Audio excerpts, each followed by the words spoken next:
It was time to fix the broken shower curtain. One of these curtains that kind of hang out, a curved curtain rod. The ends of them are really made of thin metal and they're really easy to break. I'm gonna have to fix this. They break real easy. It's just made of thin pot metal. I mean, it's like paper thin. And this is kind of how it looks on the wall.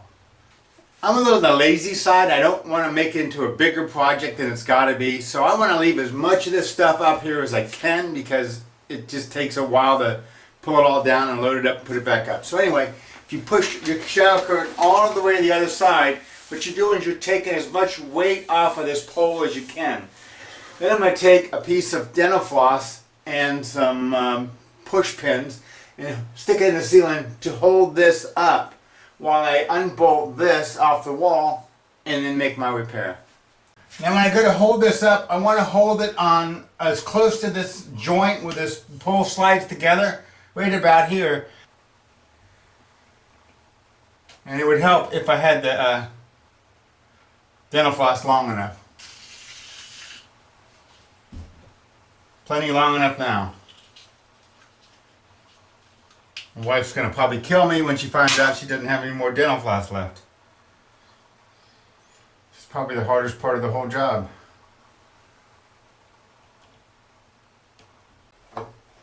Should have grabbed my drill. Would have saved a little bit of time there, but oh well. Here's one of the pieces. Like I said, it's just paper thin. Well, thin pot metal.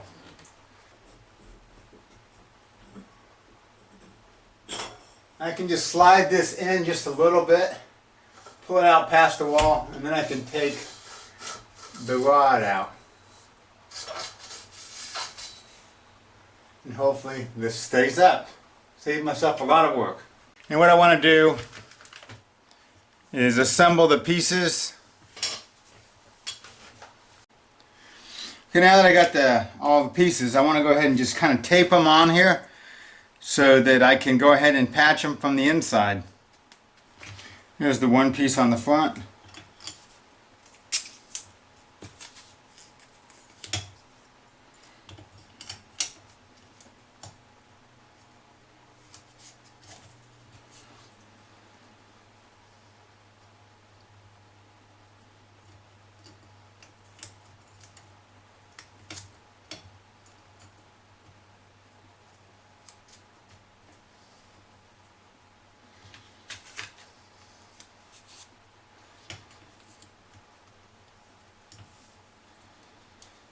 We basically got it, all the pieces except for the pieces that are missing. There's a big chunk missing there, so I want to fill it also. And I'm just going to put a piece of tape over the hole from the back side.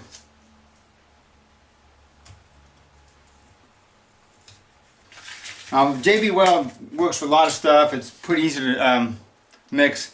You make it different colored. You basically put the same amount of each one and mix it up. So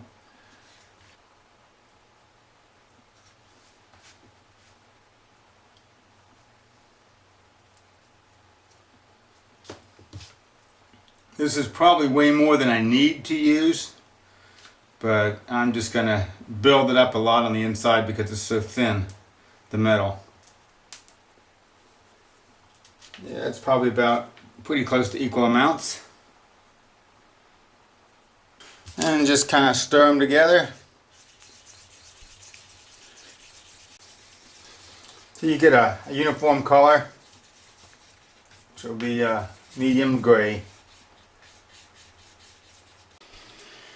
Now I'm just going to add a little more insurance to it. I've got some screen here. I'm going to just cut up a couple small pieces and just kind of embed this in the JB Weld.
I'll double check to make sure all the pieces are in the right spot.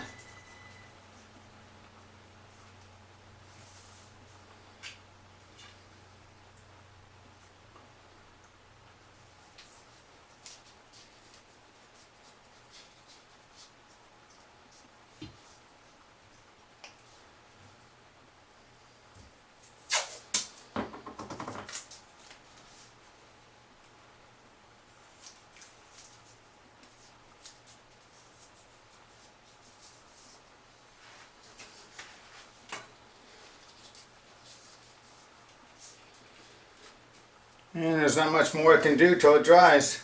I went ahead and moved it over here so that it's a straight down shot, and I'm going to go ahead and it's only been about 10 or 15 minutes. It's not dry, a long way from dry, but it's a little tacky. So I'm going to go ahead and mix up another batch and just kind of drip it in around there and we'll just mix this all and just pour it in to make that thing as thick as I can get it with what I have.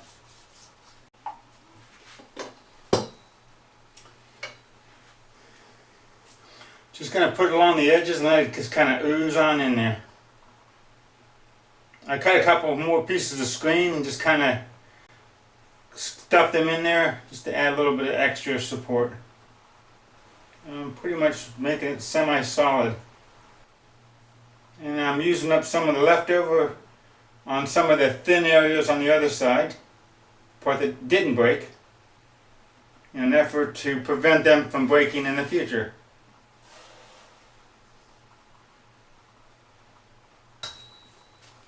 And you can kind of see how I filled up this side here. This side is where the break is, and I just kind of used up some of the leftover over here.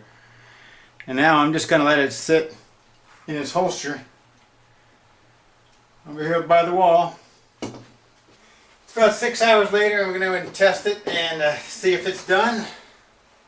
And well, it feels just a tad bit tacky, but it's pretty dry. So we're going to go ahead and just hang it up there because I want to get done with it. I'll take all the tape off. There's where the hole was earlier.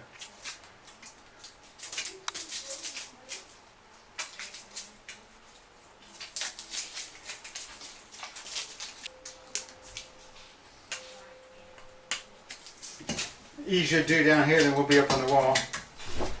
So I'm just using a X-Acto blade, trimming around the base. Because the stuff's still a little bit soft, I can trim pretty easily. And a little bit of the stuff that's squirted out through the holes.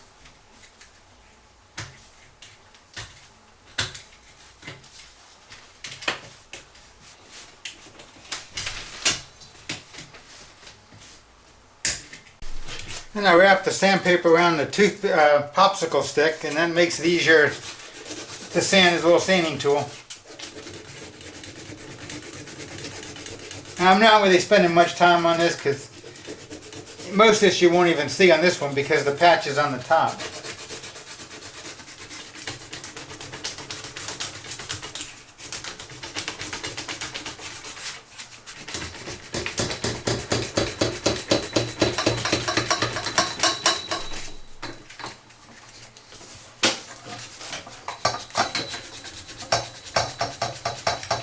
Now if you had a little Dremel tool, you could really zip through this and get done in no time. And now we're going to put the rod back up because the dental floss, my wife did tell me that was an expensive dental floss. But now that I got it back up, I can go ahead and finish the job. Slide it back in the tube.